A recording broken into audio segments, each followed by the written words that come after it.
반갑습니다. 장종료 시장점검입니다. 예, 코스피 지수 하락 마감했고, 예, 굉장히 부담을 느끼고 보여주는 이런 모습을 연출을 하고 있습니다. 예, 외국인 투자자들이 샀다 팔았다 샀다 팔았다 하는데 근본적으로는 이 자금 자체가 이 단기 자금 성격입니다. 환차익을 노리고 들어오는데 도대체 원화가 왜 강세여야 되느냐? 이 부분에서 이제 저는 굉장히 걱정이 많은 상태입니다. 도대체 왜 그런지를 생각해 보면 그 환투기 세력의 어떤 접근이 있는 게 아닌가. 그러니까 그 지금 아시아의 그 금융위기를 만들었던 그런 헤지 펀드들이 지금 환 공격이 들어오는 게 아닌가라는 생각을 하고 있습니다.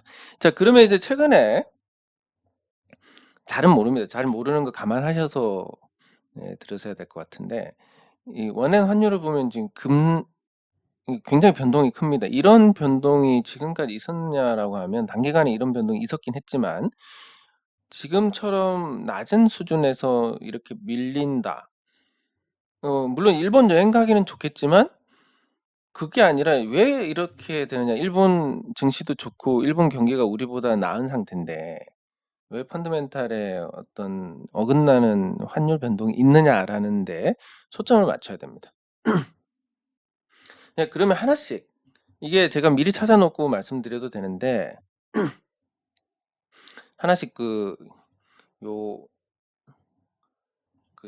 뭐라고 해야 되죠? 의식의 흐름들을 보여드리면 일단 원엔 환율의 엔저입니다. 엔저. 네, 슈퍼 엔저라는 명칭이 붙고 있습니다. 네, 그러면 도대체 왜 엔화가 약세인지 요거에 대해서 한번 추론을 해보겠습니다. 첫 번째로 엔화가 풀린다라는 관점. 엔화를 계속 찍어내고 있으니까 풀린다. 근데 안전자산이기 때문에 안전에서 위험자산 선호를 한다. 그러면 엔화에 대한 선호도가 떨어지니까 엔저가 된다. 이게 이제 일반적으로 가장 가능성이 높은 이야기입니다. 네, 그러면 엔저가 단순히 위험자산의 선호 현상에 의한 것이다. 이렇게 보면 큰 문제가 없습니다.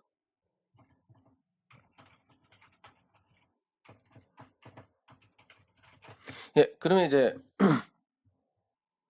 한국이 지금 순채권국으로 전환했는데 요 뉴스를 봐야 됩니다. 연금 자산에 대한 착시를 걷어내면 순채무국이라는 얘기가 있습니다.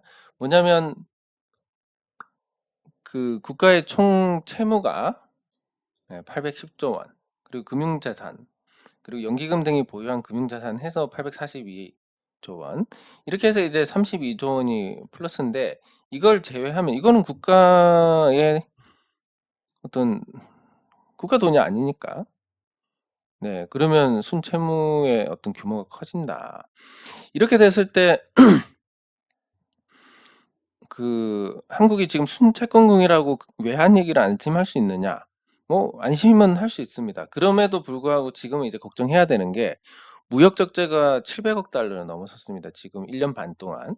근데 여기가 문제가 되는 건 지속 가능성이 크다는 게 문제입니다. 엔저의 문제도 있고 중국 경제가 생각보다 살아나지 않는 문제도 있습니다. 그래서 원달러 환율은 오히려 이럴 때 절하가 돼 가지고 그 환율의 자정작용을 일으켜야 되는데 오히려 지금 절상이 되고 있는 상태. 원화 가격이 비싸지고 있습니다. 싸져야 되는데. 네, 그러니까 무역 적자가 단순히 일시적인 게 아니라 지속 가능한 것이고 한국의 어떤 채무 상환 능력이 떨어지는 상태에서 적자가 계속 난다. 결국 외환 위기로 갈 수 있다라는 건데 그 해외 헤지 펀드들의 움직임이 우리가 IMF를 겪었을 때하고 비슷하게 흘러가고 있습니다. 지금. 일본도 한번 찔러봤다가 홍콩도 한번 찔러봤다가 그러고 있는데 자, 이런 상태에서 우리가 주식시장에 어떤 포지션을 취하고 어떤 관점에서 지켜봐야 되느냐. 위기 가능성이 큰데 싸면 어떻게 됩니까?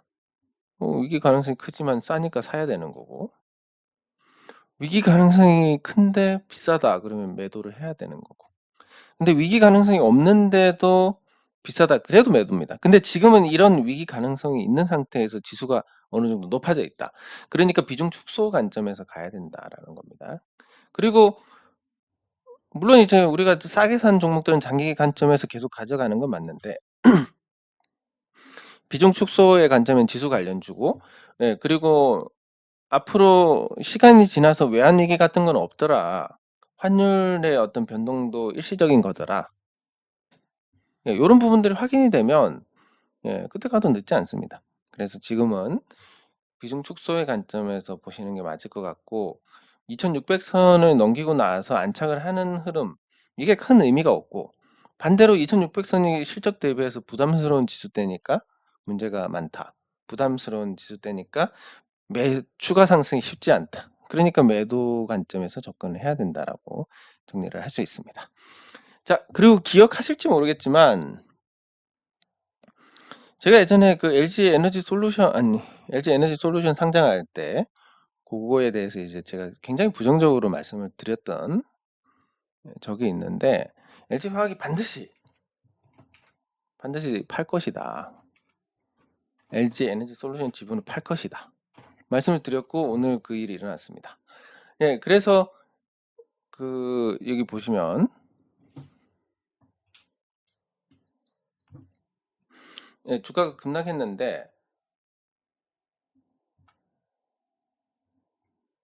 LG가 참 주식시장에서 자금을 빨아가는 데는 선수입니다. LG 관련해서 저는 투자를 하지 않습니다. 왜냐하면 예전부터 예, 소수 매각설이 나왔습니다. 예, 다만 이제 확인되지 않았지만 이런 뉴스가 나왔다는 자체가 이미 간을 보고 있다라는 예, 그런 의미라서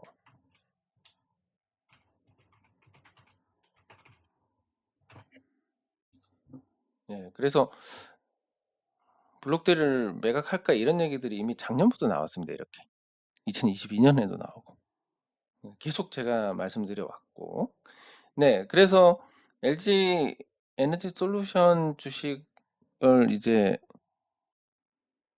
얼마지? 2%를 매각을 하고 있고 상장할 때 이미 자금을 굉장히 많이 빨아갔습니다.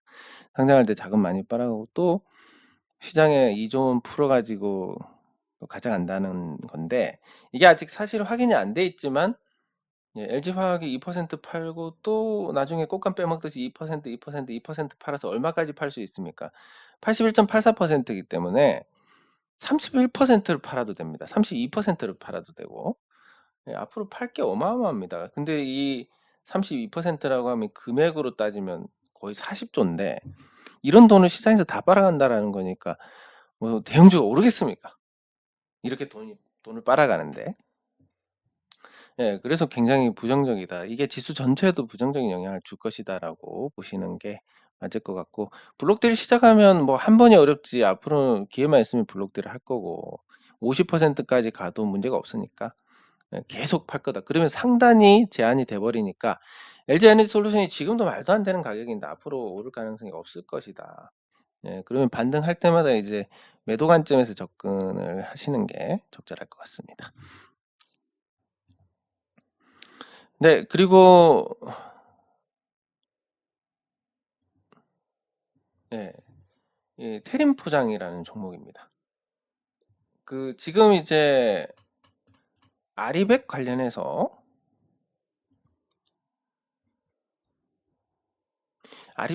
이제 점점 피부에 닿을 상황이 오고 있습니다. 유럽에 수출하는 국가들은 지금 2023년 6월입니다. 2023년 6월인데 태양광 발전소 순조롭게 지으면 얼마나 걸리냐면 한 6개월 정도 봅니다. 태양광을. 근데 이게 뭐 보통 변수가 한두 개가 아닙니다. 뭐 한전 문제도 있고 지자체 문제도 있고 온갖 문제들이 있어 가지고 그렇다고 또 시공사 선정해도 제대로 할지 안 할지도 모르고 이런 데다가 규모까지 크면 1년은 잡아야 됩니다. 그러면 2025년부터 유럽이 아리백을 합니다. 실질적으로 이제 관세랑 연계가 되는데 1년이 지난다고 했을 때 지금부터 시작해도 언제가 됩니까? 2024년 6월이 됩니다. 얼마 안 남았습니다. 자, 그러면 지금부터 이제 유럽에 수출하는 국가들 중에서 이런 신재생 에너지 관련해서 투자를 할 수 있는 기업이 있느냐 없느냐. 조선소들은 일단 유럽에 선박 판매량이 많고 지분이 어마어마하기 때문에 조선주들은 뭐 아마도 대응이 가능할 거지만 그것도 빨리빨리 시작을 해야 됩니다. 예, 그리고 태림 포장 같은 경우도 그런 쪽으로 조금 발빠르게 움직이고 있는데 요 뭐 가치 대비해서 주가가 저렴한다라든지 그리고 골판지나 골판지 상자, 골판지 원지 이런 걸 파는데 보면 이제 매출이 이 코로나 때 일시적으로 줄었다가 회복을 한 모습을 볼 수 있습니다. 그리고 지금 이커머스 시장이 계속 성장하기 때문에 택배용 저 골판지의 수요는 계속 늘어날 거고 택배 박스용 이런 부분들을 전반적으로 감안했을 때 이 종목의 어떤 전망은 굉장히 좋다. 그렇게 볼 수 있습니다. 다만 이제 이 테림 포장이고 뭐고 찾아보면 이 종목 진짜 좋은데 주가가 왜 이러지 하는 종목들의 대부분은 세대주주 지분율이 너무 높더라. 그래서 주가에 신경 안 쓴다라는 건데 근데 주가에 이제 신경을 안 쓰는 기업이 아무리 신경 안 써도 나중에 감사 선임한다든지 이런 부분에서 문제가 될 수 있기 때문에 그리고 주가가 그동안 많이 내렸습니다. 2020년에 고점 찍고 많이 내렸고 신호도 났고 저가의 매력이 있는 상태. 근데 이게 거래량이 그렇게 많지 않기 때문에 재미삼아 그냥 적당히 한번 사보시면 저가 매수 성격으로 괜찮지 않을까. 그러니까 아리백에 대응을 한다라는 얘기가 돌고 있으니까 그런 측면에서 보면 괜찮은 것 같습니다. 그리고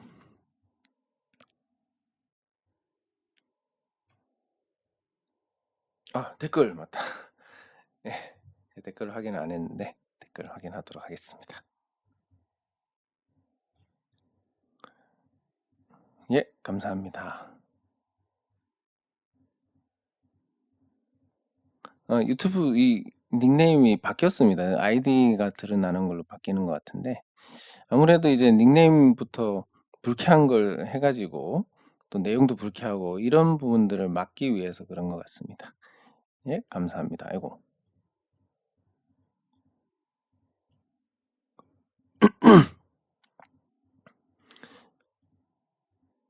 감사합니다. 저도 항상 감사합니다.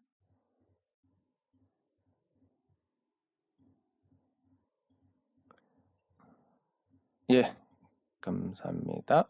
감사합니다. 저는 참 행복한 사람인 것 같습니다. 이런 감사의 인사를 항상 받고 매일 받고 좋은데 자, 그러면 이제 오늘은 이제 여행 시즌이니까 여행 관련주로 한번 가보겠습니다. 제가 원래 이제 여행 계획이 잡혀 있었습니다. 언제 잡혀 있었냐면 7월 4일에 스페인으로 가서 그리고 돌아올 때는 이제 이 시베리아 횡단 열차를 타고 블라디보스톡으로 와서 오는 뭐 이런 구상을 하고 있었습니다. 물론 이제 저는 여행을 되게 싫어합니다. 싫어하는데 그럼에도 불구하고 이런 계획을 세웠던 것은 제가 싫어하는 일이 일어나면 안 되니까 항상 싫어하는 일이 일어나기 때문에 그러면 어떤 제가 원하는 일하고 이렇게 맞춰서 한번 계획을 세워봤습니다. 이 일이 잘 풀리면 스페인을 가야지. 그럼 저는 여행 가는 걸 되게 싫어하기 때문에 이 일이 돼버리지 않을까. 항상 제가 안 좋은 쪽으로 일이 전개가 됐으니까.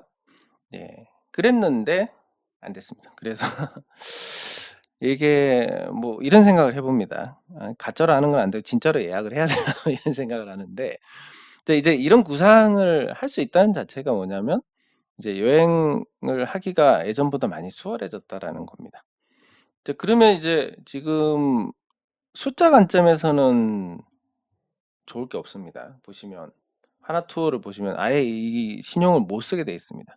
예, 그 정도로 막혀 있고, 하나투어가 굉장히 큰 회사인데 그동안 이 코로나 이후로 어마어마한 적자를 보면서 회사 가치를 다 까먹었습니다. 예, 거의 뭐 부도나 다름없는, 예, 그런 결과가 있었고, 그러면 이게 어떻게 이 막대한 적자를 극복을 했느냐라고 보면 여기에 있습니다. 우리가 이제 이 경영을 해서 이익을 얻으면 이익잉여금이 늘어나는 거고, 예, 그리고 증자 같은 걸 해서 얻으면 자본잉여금이 늘어나는데 감자하면 줄어들고, 예, 그래서 요 과정에서 자본 조달이 많았고, 실제로 보면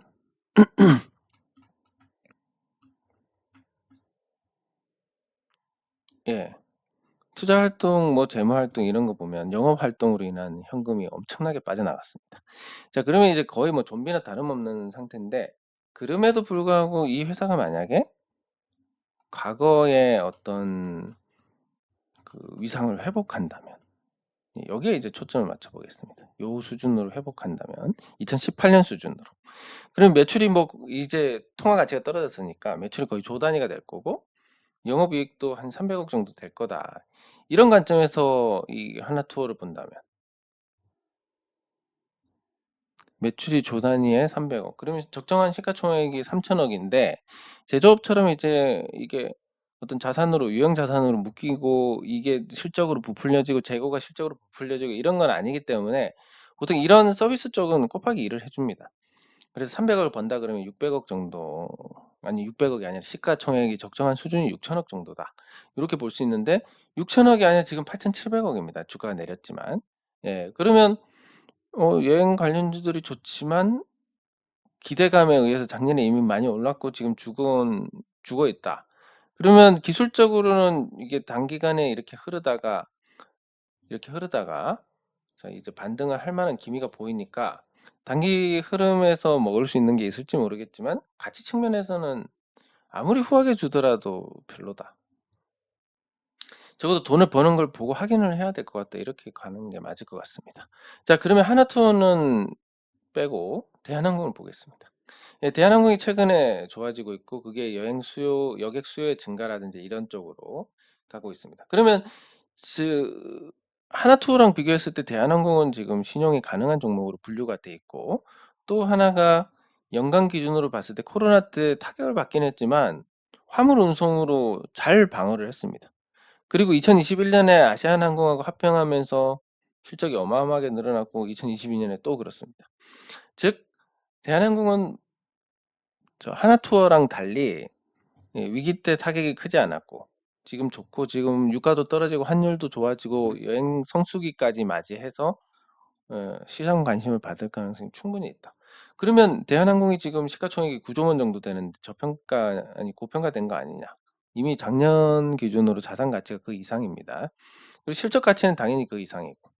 예, 그래서 대한항공은 여행 관련주로서 관심을 받을 가능성이 크고 매수를 하더라도 크게 부담스럽지는 않다라고 보는 게 적절할 것 같습니다. 계속 잘 수익이 누적이 됐고 그 이익이 누적되는 과정에서 주가는 오히려 빠졌으니까 가격 매력이 커졌다라고 볼 수 있습니다. 네, 그래서 대한항공 같은 경우는 여행 관련주로서 편입을 하는 거, 단기 상승폭이 컸으니까 조정 때 들어가야 되겠지만 그렇게 접근을 하시는 게 맞지 않을까, 예, 싶습니다. 자, 오늘 조금 빨리 끝내려고 하는데, 자, 마지막으로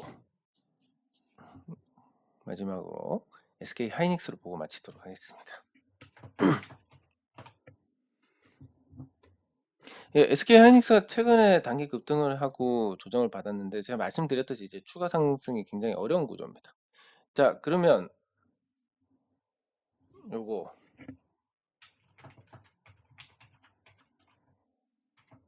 솔리다임 인수를 하고 어떻게 됐는지 한번 보겠습니다. 자, 여기 뉴스에 나온 건데 SK 하이닉스가 솔리다임 인수해가지고 적자가 얼마나 났느냐 보면 그 10조 원의 인수를 했습니다. 10조 원 인수를 하고 100만 원 기준이니까 이게 1,574억, 2,583억, 8,716억, 그리고 3조 3,256억, 8,559억 이렇게 분기마다 적자가 나고 있습니다. 요것만 더해도 5조 원입니다. 네, 그 앞에 인수하고 나서의 어떤 그 문제, 그리고 그 전에 어떤 자산을 좀 높게 측정한 것까지 더하면 SK 하이닉스 10조 원 인수하고 마이너스 5조 원까지 얻어 터졌으니까 이건 굉장히 심각한 문제로 봐야 될 것 같습니다. 그리고 올해 아마 영업 손실이 10조 원 정도 날 것 같은데, 그런 상태에서 SK 하이닉스 주가가 오른다? 이건 너무나 앞서 나가는 겁니다. 이게 이런 일이 일시적으로 시장 전체를 사면서 외국인 투자자들이 이런 일이 있을 수 있지만 오래 가지는 못합니다. 그래서 SK 하이닉스에 대한 비중 축소를 해야 되고, 그리고 솔리다임을 인텔의 낸드 사업으로 인수한 부분, 그 솔리다임 인수한 부분이 SK 하이닉스에 어떤 도움이 됐냐 그러면, 그 당시에 이제 경쟁자가 뭐 삼성전자도 있고 도시바도 있고 샌디스크도 있고 그리고 웨스턴 디지털도 있고 SK 하이닉스, 마이크론, 뭐 이런 식으로 경쟁자가 많았습니다. 그 중국의 YMTC까지. 이 상태에서 인텔까지 있었으니까 SK 하이닉스가 이거를 하나 없앴습니다. 그렇다고 해서 경쟁 구도가 완화가 됐느냐 그러면 당연히 조금 완화가 됐겠지만 10조 원을 때려 박으면서까지 이랬어야 되느냐라는 부분에서, 네, 그래서 이 부분은 굉장히 아쉬운 투자다. 오히려 경쟁사들만 득을 보고 SK 하이닉스는 실탄만 날린 셈인데, 그 10조 원을 다른 데 투자했으면 얼마나 효용이 컸을까라는 부분에서 아쉬움 금할 수가 없습니다. 자, 그래서 그 실패한 M&A, 적자, 이런 상태에서 주가는 높은 상태다. 이게 오래 가겠습니까? 이게 오래 간다는 게 이상한데, 물론 이게 시총 뭐 500억짜리, 1000억짜리면 그럴 수도 있지만, 시총이 뭐 83조 원짜리인데 제대로 가겠습니까? 그러면 이제 지수 전체를 보겠습니다. 삼성전자는 매물대에 도달해서 추가 상승이 굉장히 제한적이다. 돈이 무진장 들어가야 된다라는 거. 그리고 두 번째는 LG 에너지 솔루션 판다더라. 주식 팔아버린다더라. 예상했던 일이 나왔고, SK 하이닉스 인수 잘못해가지고 엉망진창인데. 네. 그런데 지수가 오른다? 부담일 수밖에 없는 겁니다. 그래서 비중 축소의 관점에서 접근을 하시는 게 지수 관련주들은 맞고, SK 하이닉스는 올랐으니까 이제 더더욱 매도 관점에 접근이 필요하지 않을까 싶습니다. 네, 장 종료 후 시장 점검은 여기서 마치도록 하겠습니다. 수고하셨습니다.